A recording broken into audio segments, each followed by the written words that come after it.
Hey guys, welcome back to Contest Prep University. I'm Joe Klemczewski with Adam Atkinson, episode 2 in our series on Never Do This in Prep. And we're going to talk about staying locked into a failing diet. I did a post similar to this morning, Adam, and it's if I feel like things are just not right, and it's not just about changing macros, little tweak here, there.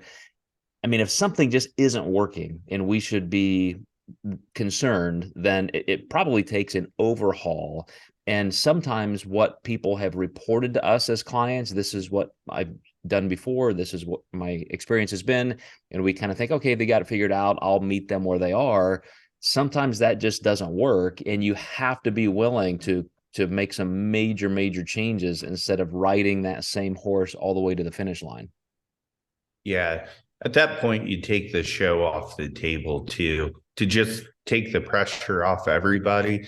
And then, like, I think we need to define why the diet's failing. Is it a coaching issue? Is it is it more a plan versus or a protocol versus dynamic coaching efforts? And is the client truly following through?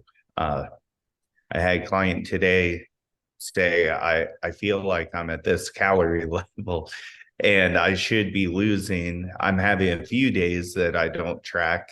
Can we lower my calories? And I said, that's the worst thing we can do, because those untracked days will probably match the calorie reduction we now made.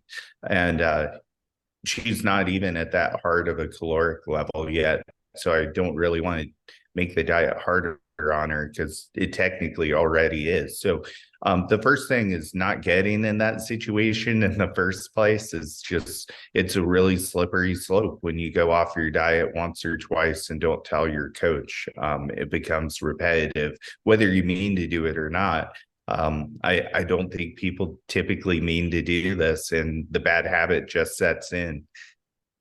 Well, I'll skip ahead to even what I think is a really worst case scenario, and that is, with a client and you've investigated every avenue. They're tracking accurately. The food sources are fantastic. You just can't find anything wrong.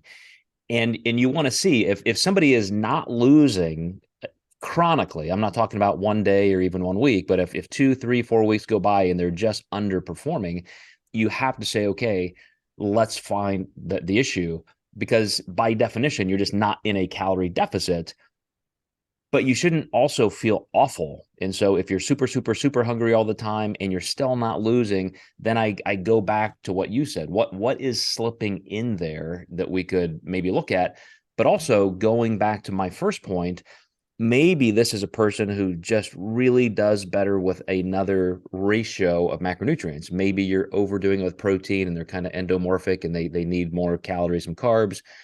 Some people just, for all kinds of different reasons, prefer and may feel better with a little bit more fat and a little less carbohydrate. But when you're locked in to a diet that just isn't working and you're not willing to throw the whole thing out and try something, and I know that sounds extreme, but I'm at that point. If I've already crossed all those other bases where we just have to decide, we got to find out why this isn't working. Yeah, and that's cool, because if you reverse them, you can, like, let's say they do better on even higher carbs and even lower fats, you can take that into the initial setup on their next prep. So you're capitalizing on those losses earlier, and hopefully they don't have to dig as deep at the end. You can always look into blood work and see if there's any other issues too. I know you and I both encourage our clients to do that. And yeah, that's really where true coaching takes place. We just don't give up on people because they, hit a bump in the road. This is actually where it gets exciting for me, because I'll go where other coaches won't. Mm-hmm. I even made a recent change to my nutrition where I just thought, man, I'm at a calorie level where I should be doing better at my pace to lose a little bit of body fat. And I thought, I'm just feeling a little bad. Like, I think I'm eating too much animal protein, and I have historically done better with more of a lacto-ovo vegetarianism. If I'm getting one serving of animal meat a day, that's plenty. So I reduce that. I'm getting a couple servings from a high quality protein powder, maybe some yogurt, even something like a protein bar, but just bringing my protein levels down to a minimum effective dose to allow for a little bit less fat, a little bit more carbs, made all the difference in the world for me. And even though that seems like a small change, it's kind of a big change. I mean, I really overhauled a lot of my food sources. Yeah, that's another great example of, just making small changes for bigger results.